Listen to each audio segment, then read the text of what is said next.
2026년 4월 29일 수요일 시에나의 성녀 가타리나 동정학자 기념일입니다. 가타리나 성녀는 1347년 이탈리아 시에나에서 태어나 어린 나이에 자신의 앞날을 짐작할 수 있는 신비스러운 체험을 하였다. 그래서 완덕의 길을 걷고자 일찍이 도미니코 제3회에 들어갔다. 그리고 하느님과 이웃에 대한 깊은 사랑으로 지역들 간의 평화를 위하여 노력하였으며 특히 교황의 권리와 자유를 옹호하는 데 앞장섰다. 이탈리아의 수호 성인으로 공경받는 가타리나 성녀는 1380년에 선종하였고 1461년에 시성되었으며 1970년 교회 학자로 선포되었다. 제1독서 사도행전 12장 24절에서 13장 5절의 말씀입니다. 그 무렵 하느님의 말씀은 더욱 자라면서 널리 퍼져나갔다. 바르나바와 사울은 예루살렘에서 사명을 수행한 다음 마르코라고 하는 요한을 데리고 돌아갔다. 안티오키아 교회에는 예언자들과 교사들이 있었는데 그들은 바르나바, 니게르라고 하는 시메온, 기레네 사람 루키오스, 헤로데 영주의 어린 시절 친구 마나엔, 그리고 사울이었다. 그들이 주님께 예배를 드리며 단식하고 있을 때에 성령께서 이르셨다. 내가 일을 맡기려고 바르나바와 사울을 불렀으니 나를 위하여 그 일을 하게 그 사람들을 따로 세워라. 그래서 그들은 단식하며 기도한 뒤 그 두 사람에게 안수하고 나서 떠나보냈다. 성령께서 파견하신 바르나바와 사울은 셀레우키아로 내려간 다음 거기에서 배를 타고 키프로스로 건너갔다. 그리고 살라미스에 이르러 유다인들의 여러 회당에서 하느님의 말씀을 선포하였다. 주님의 말씀입니다. 화답송. 하느님, 모든 민족들이 당신을 찬송하게 하소서. 하느님은 자비를 베푸시고 저희에게 복을 내리소서. 당신 얼굴을 저희에게 비추소서.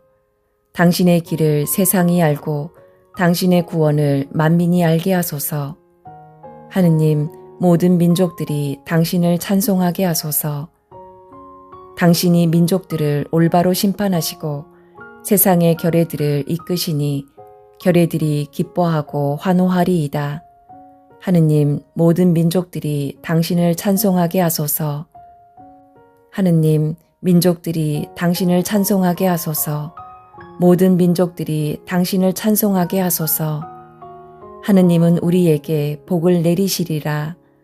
세상 끝 모든 곳이 그분을 경외하리라.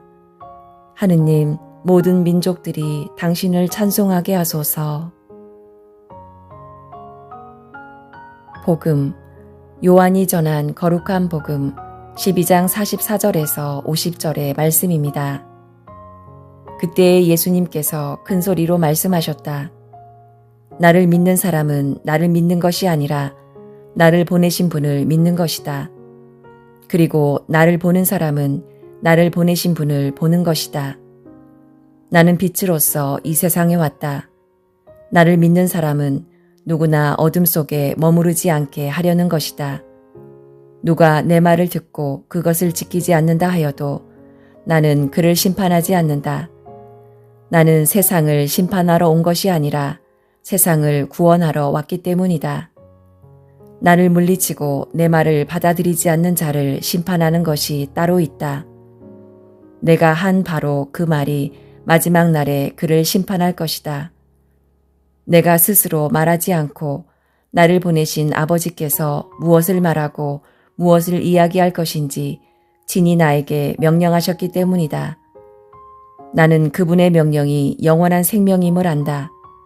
그래서 내가 하는 말은 아버지께서 나에게 말씀하신 그대로 하는 말이다.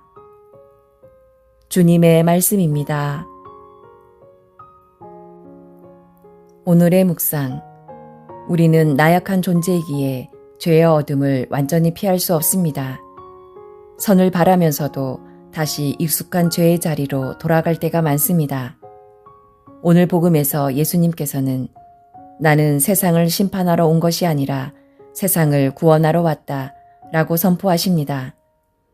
이 말씀은 죄에서 자유롭지 못한 우리에게 큰 위로와 희망이 됩니다. 예수님께서는 어둠 속에서 헤매는 우리에게 빛으로 오신 분이십니다. 우리의 상처와 죄, 실패와 좌절 때문에 스스로 포기하고 싶어질 때조차 우리를 다시 일으켜 세우시는 분이십니다. 한편 오늘 복음은 그분의 말씀을 듣고도 받아들이지 않는 이들은 마지막 날에 그 말씀이 그들을 심판하게 되리라고도 전합니다.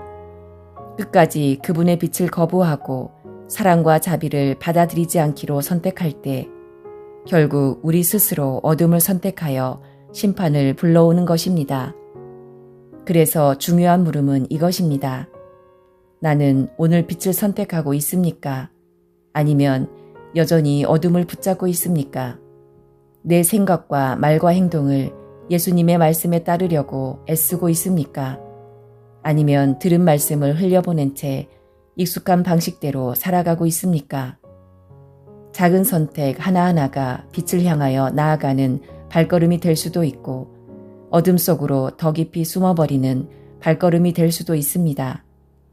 예수님께서는 우리를 두렵게 하시려고 심판에 대하여 말씀하시는 것이 아닙니다. 오히려 지금 아직 시간이 있을 때 빛을, 생명을, 구원을 선택하라고 초대하십니다. 일시적 만족이 아니라 하느님께 있는 참 기쁨을 바라보며 주님의 말씀을 내 삶의 기준으로 삼을 때 우리는 심판의 두려움에서 한 걸음 더 자유로워집니다.